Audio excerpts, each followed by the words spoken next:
unanimously confirmed, I believe, by the Senate Judiciary Committee. We should have the results momentarily on that. As we await that, Phil Mudd, our own Jake Tapper, he reported that a prankster in the UK was able to trick a bunch of White House officials into believing they were getting email from their colleagues on the White House staff, pretending to be other White House officials, including the now former communications director, Anthony Scaramucci, and the Homeland Security advisor to the president, Tom Bossert, who's an expert, supposedly, on cyber warfare. What concerns does this raise that they were duped by this prankster in the UK? My concerns are not on the duping. This happens every day in corporate America. Every corporation in America should be undergoing tests to determine whether their employees will pick up an email like this. I think we have a couple of questions. Number one, I assume you got to hope that people in these positions are trained to look at what we call phishing emails, which is what this is. There's a more significant question, and that is the cyber folks at the White House have a question to answer about when this stuff gets through, is your software good enough to flag it? I think, though, anybody who wants to come and attack the White House better sit back and ask themselves one question. Are you sure, with the quality of some of these emails coming in, that you wouldn't fall prey to the same thing? I fear I would. These guys are pretty good. It's interesting because President Trump and his aides, they constantly mock Hillary Clinton, the Democrats, the DNC for their lack of cyber security. But does this prank that this guy in the UK launched seriously embarrass the White House right now, that they could have been duped along these lines, Mark? Yeah, no, certainly it's embarrassing that they fell for this, but I think Phil makes a very good point. We're all susceptible to this now. It is very high tech, and they're very clever in how they do it.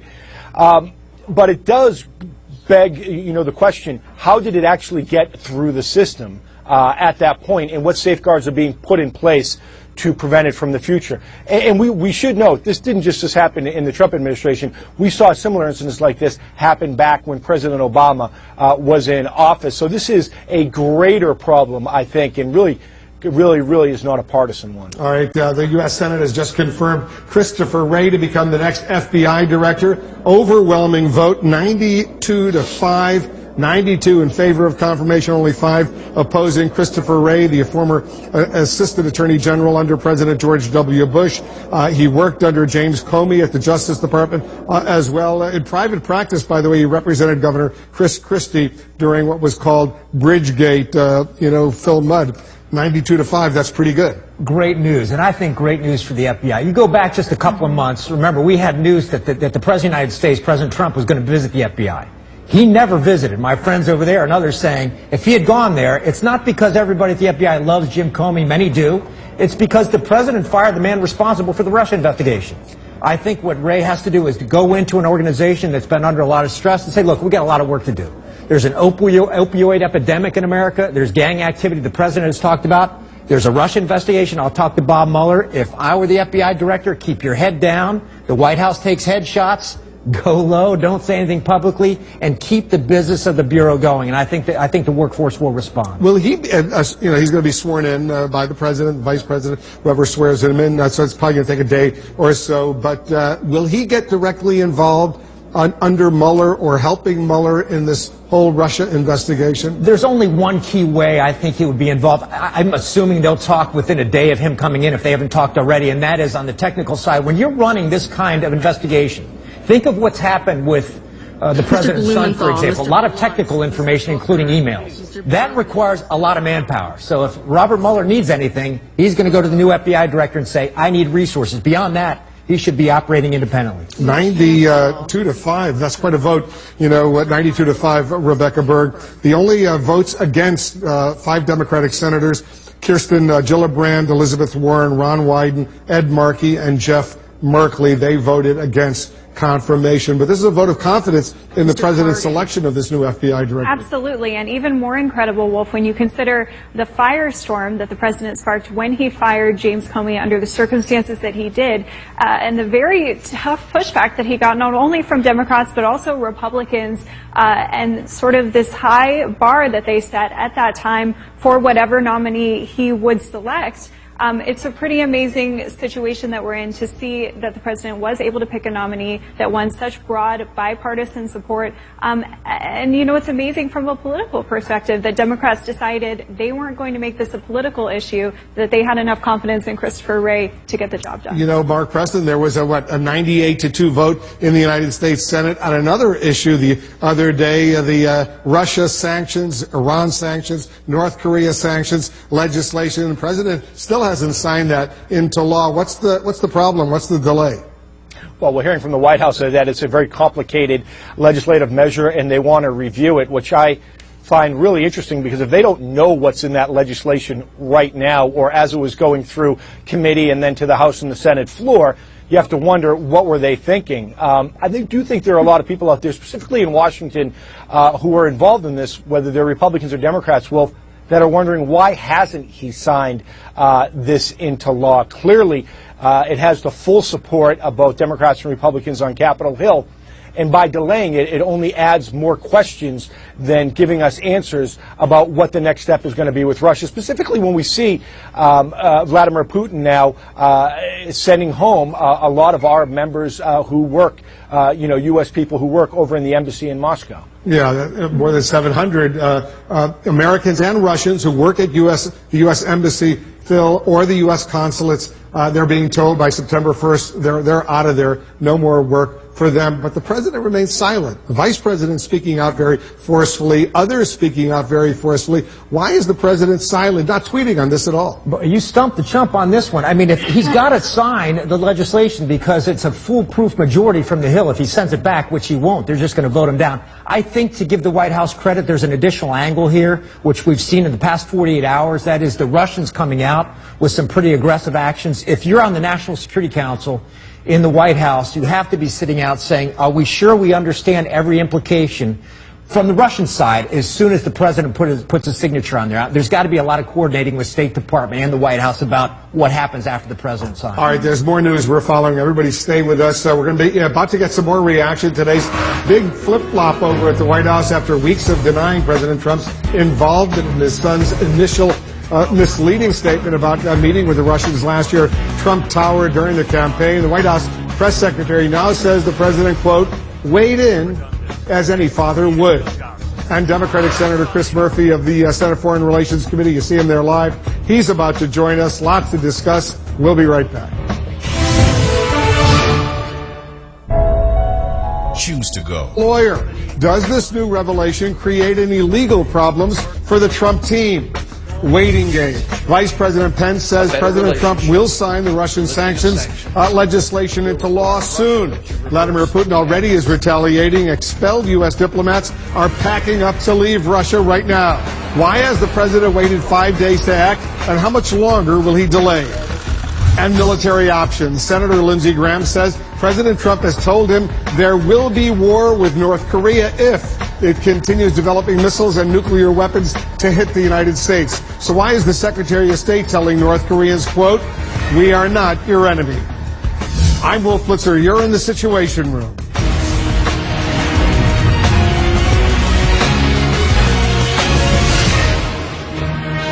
This is CNN Breaking News. We're following breaking news and a huge reversal from the Trump team after weeks of denying the president was involved in the misleading initial statement about his son's meeting with a Russian attorney during the presidential campaign. Today, White House Press Secretary Sarah Huckabee Sanders told reporters the president, quote, weighed in as any father would, close quote. That undercuts repeated denials from the president's personal attorney and raises serious questions about whether members of the Trump team and even potentially the president himself could be in some sort of legal jeopardy. The top Democrat on the Senate Intelligence Committee, Senator Mark Warner, is complaining that even though the administration keeps saying there is nothing to the Russia story, they don't act that way at all. Senator Warner tells CNN it seems a bit strange, he says, that the President of the United States helped draft a statement that, quote, intentionally deceived the American people. We're following all of the conflicting signals also coming out of North Korea right now. Senator Lindsey Graham says President Trump told him war with North Korea may be inevitable. Graham also says the president told him if thousands are going to die, it will be, quote, over there. But just this afternoon, during an extremely rare news conference, Secretary of State Rex Tillerson said the U.S. does not want regime change and told the North Koreans, quote, "We are not your enemy."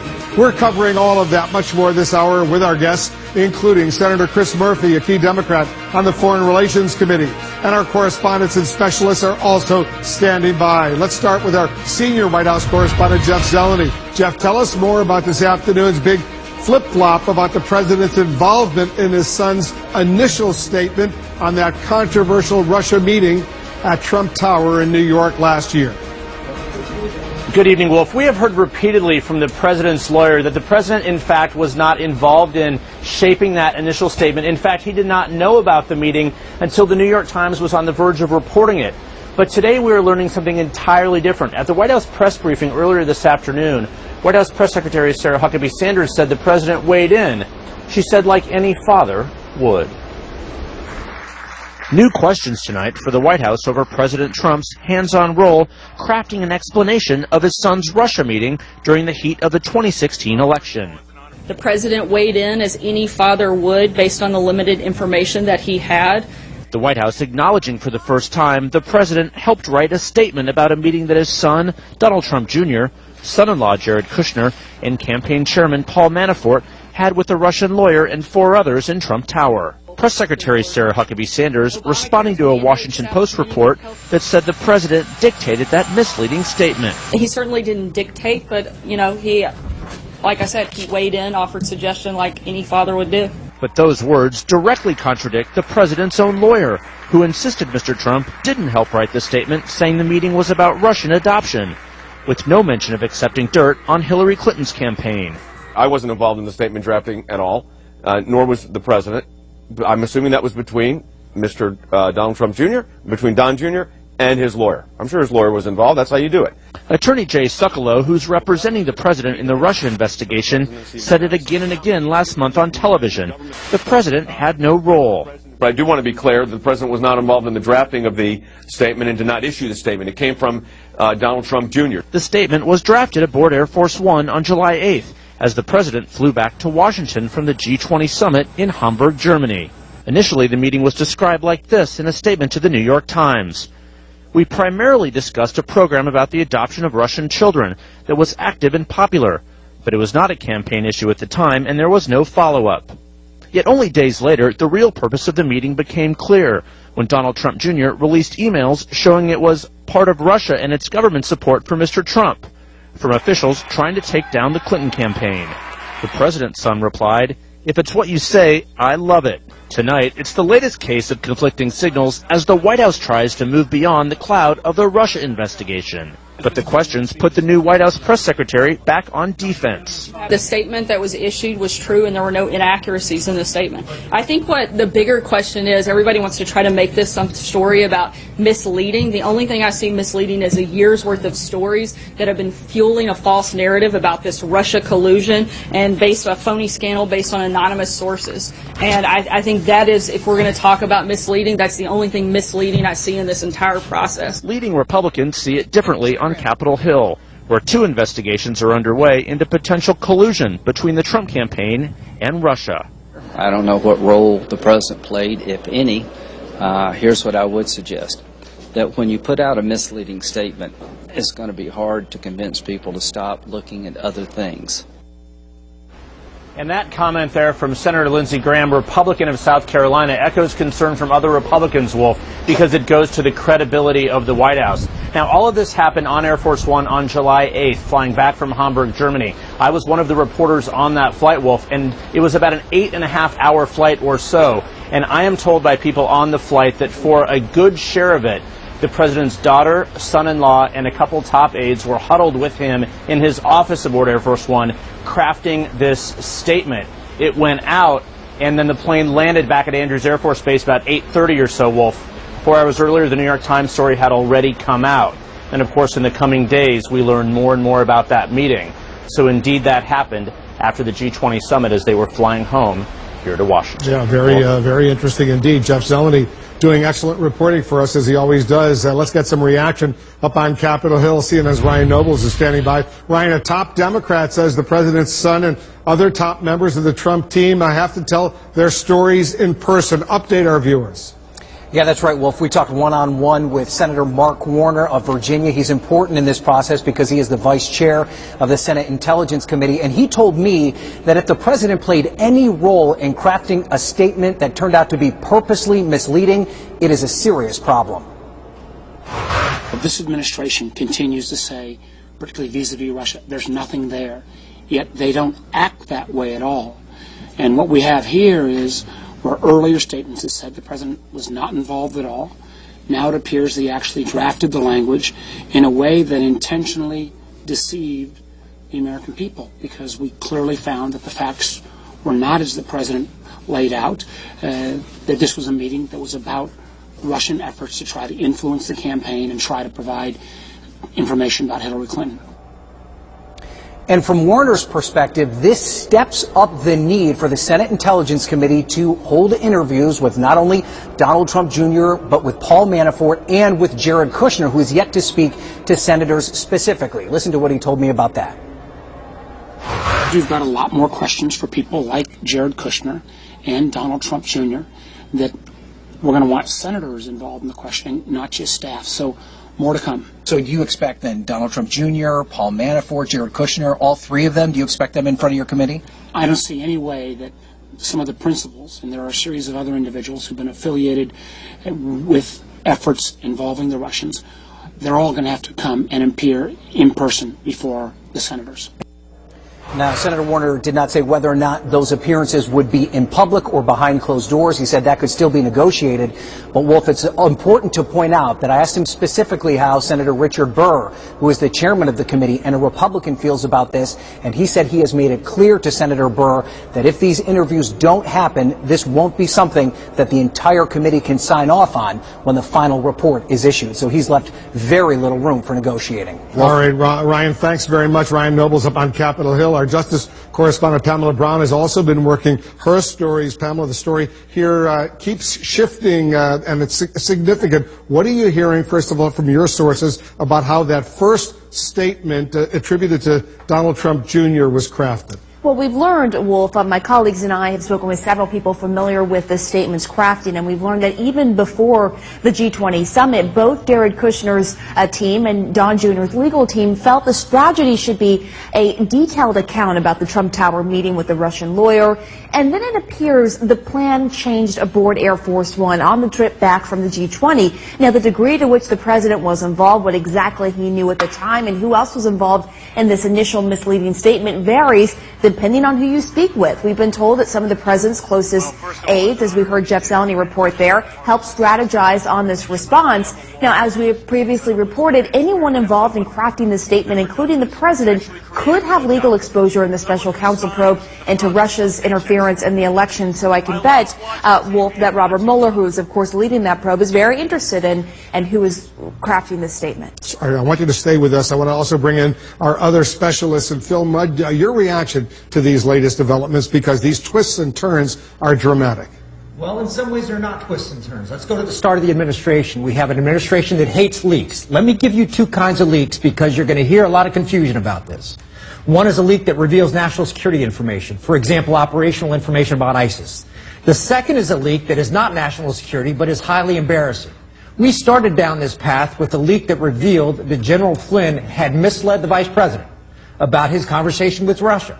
Fast forward 6 months, we have yet another leak that says that initial claim that this was about adoptions, that meeting between the Russians and Don Jr. wasn't accurate. I can see why the White House doesn't like leaks, but what they're going to tell you is that this is about national security. It's not. It's because the press is finding out dirt that indicates that there's a huge air gap between what they say and what the truth is. We're finding that out starting with Flynn and going to today. You know, Rebecca Berg, let me play the clip. This is Sarah Huckabee Sanders, the White House press secretary, confirming that the president was involved in that initial statement.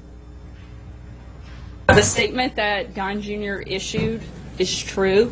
There's no inaccuracy in the statement. The president weighed in as any father would based on the limited information that he had. That's very different than the statements we got from the president's personal lawyer at the time, Jay Sekulow, said the president didn't know anything about this and wasn't involved in drafting that statement. And so you have two potentially troubling explanations for why Sekulow went on television and said what he said. The first could be that he wasn't telling the truth, which of course would be problematic for obvious reasons. The second possibility here is that Trump's legal team, including Sekulow, were not fully informed, were not fully engaged before he went on television to try to represent what the president had been doing. That would also be problematic. So no good answer here really for the administration. But certainly if I were Donald Trump's counsel, it's troubling for them that he would have been engaged in this process at all. I mean, it really harkens back to what we saw with the president and Jim Comey when he was speaking with Comey about the ongoing investigation, when he should have been just separating himself as much as possible from that process. We're seeing this again because this is all very personal for the president, and he's having trouble not seeing it as such. You know, Pamela, based on everything you're hearing from your sources, how problematic potentially is this for the president? Well, it certainly could be problematic because, as we previously reported, Robert Mueller, who's leading the special counsel probe, is looking at the obstruction of justice angle of this. And so, of course, if the president was involved in potentially crafting a misleading statement, then what Robert Mueller would want to find out is, was this part of a cover-up? Was this part of an obstruction of justice aspect of the investigation? Now, the argument legally could be made that you can't obstruct justice when you're releasing something to the press, to the media. This is not having to do with the investigation. But then on the flip side of that, the argument could be made perhaps you're trying to mislead the lead investigator, which would be Robert Mueller. So all of this could be taken into account and something that could be of interest to investigators. And to Phil's point, you know, the leaks that are coming from the White House, I think, are more of a symptom than the actual disease, because it is so much harder than it should be, Wolf, to get to the truth. Either the president was part of crafting the statement or not. And you hear the lawyer coming out a few weeks ago saying he wasn't involved at all, and now we heard from the White House that, in fact, yes, he did weigh in. What is the truth? Why is it so hard to get to the truth? Because this is going to be potentially, Mark Preston, an issue that Robert Mueller, the special counsel, is going to have to face. Maybe he's already dealing with it even as we speak, he and his team. What are you hearing from your various sources about this late-breaking development? Well, a couple of things. Not only Robert Mueller, but what we're seeing up on Capitol Hill, too, and they're actually being very public about it, is that when they see a misdirection by the White House or any kind of evidence that they may be trying to cover things up, they are going to try to investigate it even further.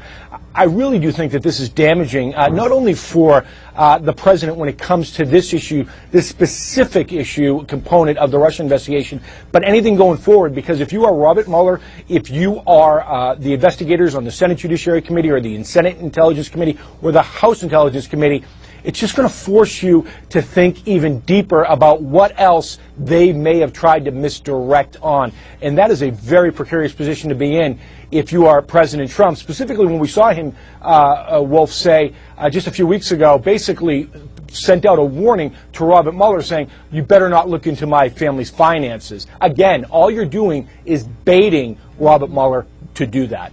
Everybody stand by. There's a lot more going on, including right now on the Senate floor. Senators are voting on the confirmation of Christopher Wray to become the next FBI director, succeeding James Comey, who was fired. We'll have that. We should get the result momentarily. We'll take a quick break.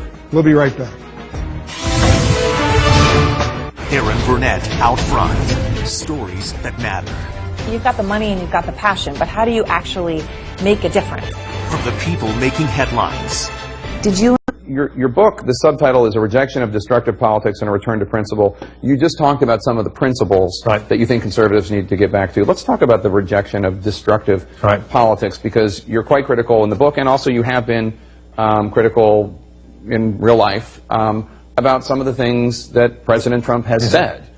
His mockery of a disabled reporter. I could go on, but it's only an hour-long show. What do you think political leaders need to do when he does things that are indecent? Well, let me just say, this didn't start with President Trump. Absolutely not. I was in the House from 2001 to 2012, or 13. During that time, we had a Republican stand up during President Obama's State of the Union and yell, "You lie," famous episode. We've seen things like this, and I talk about in the book when Gabby Giffords got shot. I a year later, she came back during the State of the Union. She was going to resign the next day. And I sat with her, and she couldn't stand on her own still at that time, and so I helped her up during the President's applause lines, President Obama's applause lines. I started getting texts and emails from Republicans saying, "Why are you standing? The President is speaking. Do you agree with the President?" And just this shirts versus skins attitude that really predates President Trump. But I think we've just gotten coarser and coarser. And I talk a lot about it in the book, things like the birtherism that was put forward. I think that was awful. By President Trump, mainly. He was one of the biggest proponents of it. He was one of the sheriff in Arizona was Sheriff Joe Arpaio. Sure. Sent investigators to Hawaii. Yeah. And then had a press conference after he was defeated, still saying it was a forged birth certificate. This was in December of last year. A terrible thing to do and to prolong. And I think that the rejection of destructive politics, we've got to reject that. And it, as a conservative, I mean, that's just not what conservatives should do. And I mean, we've got huge problems to solve in this country. The biggest, in my view, is our looming debt and growing deficit. We have $20 trillion in debt. We'll be over $1 trillion a year in deficits here coming up soon. And we know that the only way to solve that is for both parties to sit down and share the risk. Every decent budget agreement we've had in the past 40 years is when Republicans and Democrats, you know, Reagan and Tip O'Neill, or the Graham-Rudman-Hollings Act, or budget deal of 1997, when Republicans and Democrats have said, all right, let's share the risk and do it together. And to say you're conservative and then say, I'm not even going to deal with entitlement spending, we'll put that off. We can't do that anymore. And we've got to sit down, Republicans and Democrats. You need 60 votes in the Senate to do just about anything if you're not under reconciliation. And we're going to be there soon, and we should keep that. The President is calling for us to get rid of the filibuster. That would be an awful thing. The Senate is at its best when we work together on these things. So your being outspoken doesn't come with a potential price.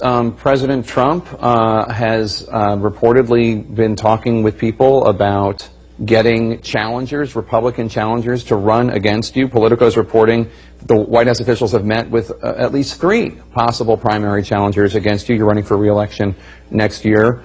How worried are you that doubling down on your outspokenness on these issues with this book might cost you your political career? Well, I think some things are more important than a political career. I think, yeah, it would have been probably politically smarter to wait until you're safely re-elected to write a book like this.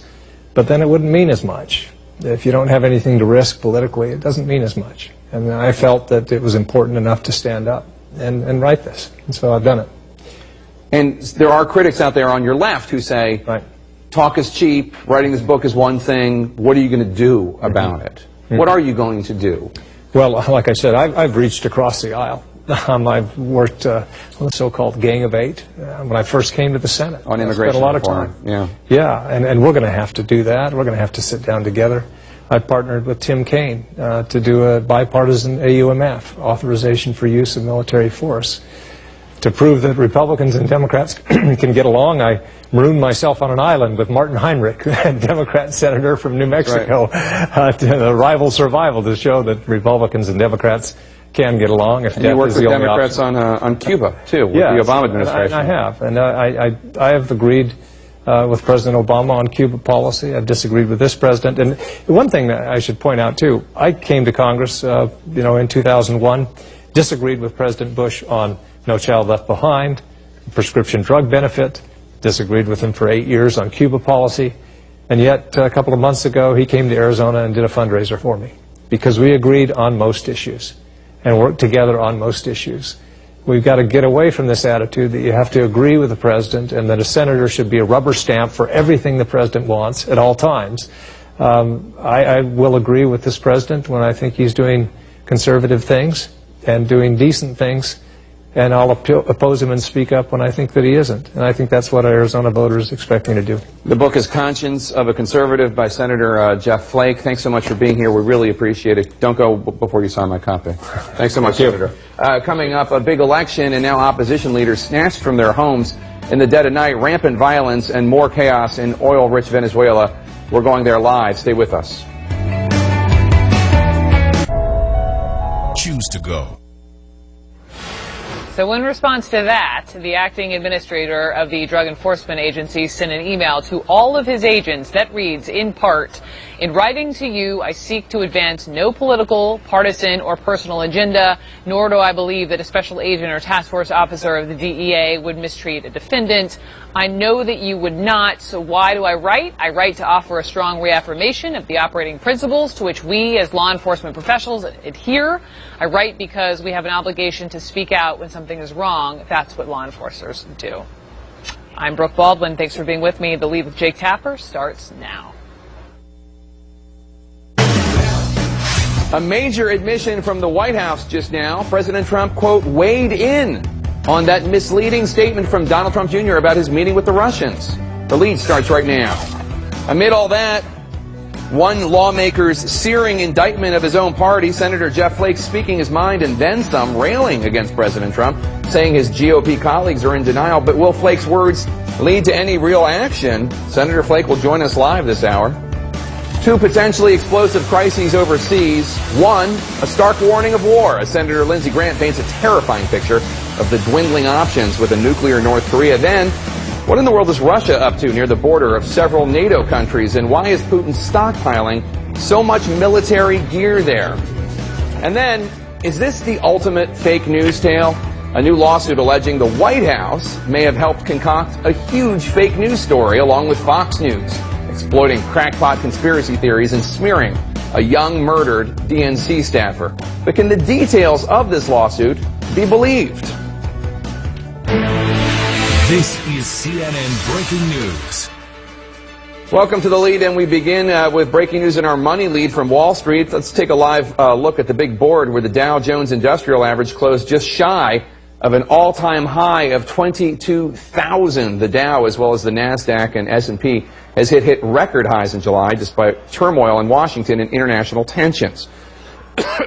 Excuse me. The president tweeted about the Dow this morning saying, quote, stock market could hit all-time high again. 22,000 today, was 18,000 only 6 months ago on election day. Mainstream media seldom mentions, exclamation point. And that brings us to our politics lead.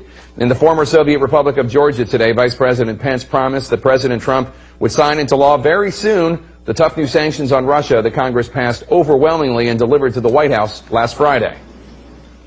And in a further sign of our commitment, very soon, President Trump will sign legislation to strengthen and codify the United States sanctions against Russia. Pledges like that notwithstanding, Senate Republican sources tell me that they are concerned that President Trump might not sign the sanctions into law, though their worries are assuaged given the fact that they have enough votes to override were the president to veto the measure. And even if the president does nothing at all and just lets the bill sit, it will become a law in 10 days automatically. The president's seeming ambivalence on the Russian sanctions is intriguing, coming alongside a deafening silence, as it does, from President Trump about Moscow's recent retaliation to those same sanctions.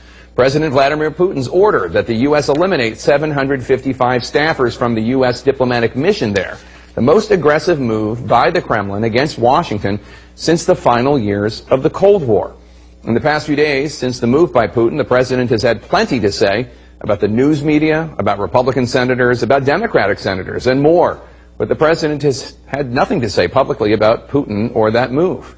Nor has the president had anything public to say today about a different Russia-related story. The Washington Post scoop that President Trump, quote, personally dictated that initial misleading statement from his son Donald Trump Jr. when first asked about that June 2016 campaign meeting with the Russians. We now know that the encounter happened because an associate of Donald Trump Jr. offered to get him a meeting with a Russian government lawyer who was promising incriminating information about Hillary Clinton. But that initial statement about the meeting was misleading. It suggested that Trump Jr. and the lawyer had, quote, primarily discussed a program about the adoption of Russian children, unquote. Now, that statement did not mention the purpose of the meeting, and had to be updated after the New York Times obtained more evidence about the meeting and offered many more details. The Times had reported, of course, that President Trump personally signed off on that misleading statement, which at the time, one of the president's attorneys told me was not true. The New York Times also reporting that the president personally signed off on the original statement that Donald Trump Jr. issued on Saturday, that one that required a follow-up clarification because it didn't disclose the idea of opposition research. Yeah, that's not true. First of all, the president did not sign off on that statement. The statement was issued by Donald Trump Jr. The president was on the return from his trip to the G20. Again, these are stories that are out there. People can say anything they want, but the fact is that's just not true. Today, however, we found out from the Post that the president did more than look at Don Jr.'s misleading statement. He dictated it against the advice of his advisors, who favored a fuller disclosure about the meeting, suspecting that all the information was going to come out anyway, which it did. Now, asked for comment just a few minutes ago, the White House press secretary acknowledged what the president's lawyer denied, acknowledging that the president did play a role in the drafting of that misleading statement. The statement that Don Jr. issued is true. There's no inaccuracy in the statement. The president weighed in as any father would based on the limited information that he had. To be clear, of course, the statement that Don Jr. issued, that was dictated by the president, according to the Post, was misleading. It did not even remotely acknowledge the purpose of the meeting, which was Donald Trump Jr. wanting to meet someone billed as a Russian government lawyer with one specific purpose: to obtain dirt on Hillary Clinton. A meeting attended, by the way, by Jared Kushner and campaign chair Paul Manafort. Now, you as a citizen, you should expect a much higher standard of truth than the one that the White House press secretary just enunciated. If a meeting takes place so campaign officials can get dirt on a political rival from the Russian government, describing that meeting as being about adoption and not mentioning the purpose of the meeting, it's not true. It's inaccurate. It is so misleading as to be a lie. And you, as a citizen, you have every right to wonder, why would the president hide the truth and be inaccurate about this? Why would he want to hide from you the facts of this meeting, which they insist was innocent? And, as always, what does any of this have to do with making America great again? So how does the president's just weighing in, as we learned today, square with what we've been told in the past about the formulation of that initial misleading statement? CNN's Jim Acosta is looking into this evolving storyline from the White House. Yes, the White House said the president was involved in the crafting of a misleading statement that initially obscured the true nature of his son Donald Trump Jr.'s meeting with a Russian lawyer during the campaign. There's no inaccuracy in the statement. The president weighed in as any father would based on the limited information that he had. The questions came after a Washington Post story reporting that the president dictated the statement released July 8th for Trump Jr., then inaccurately claimed the meeting was focused on Russian adoptions. We primarily discussed a program about the adoption of Russian children that was active and popular with American families years ago and was since ended by the Russian government. 3 days after that statement, Trump Jr. released 4 pages of his own emails showing the Russian attorney planned to provide information that, quote, would incriminate Hillary and her dealings with Russia and would be very useful to your father. Talking to reporters on Air Force One the next day, the president was still talking up the adoption explanation, saying they talked about the adoption stuff, which was actually a big thing at the time, but nothing happened. A story he was still using at a news conference the following day. I guess they talked about, as I see it, they talked about adoption and some things. Adoption wasn't even a part of the campaign. But nothing happened from the meeting. Zero happened from the meeting. And honestly, I think the press made a very big deal over something that really a lot of people would do. Say something. Asked about that initial misleading statement from Donald Trump Jr., White House outside counsel Jay Sekulow insisted the president was not involved. That statement was, by the way, I wasn't involved in the statement drafting at all, nor was the president. I'm assuming that was between Mr. Donald Trump Jr., between Don Jr., and his lawyer. I'm sure his lawyer was involved. That's how you do it. And you know that. And so to put this on the president, I think is just absolutely incorrect. Leaders from both parties say the president's involvement in his son's statement is yet another concern for the Russia investigation. If it's true, I think it is of serious concern, but we don't know that it is. If you'd had the emails available to you, you would understand that the whole meeting wasn't about adoption, that the email chain shows that it was about the Russian government wanting to help the Trump campaign. I don't think the statement helped Don Jr. I don't know what role the president played, if any. Here's what I would suggest, that when you put out a misleading statement, it's going to be hard to convince people to stop looking at other things.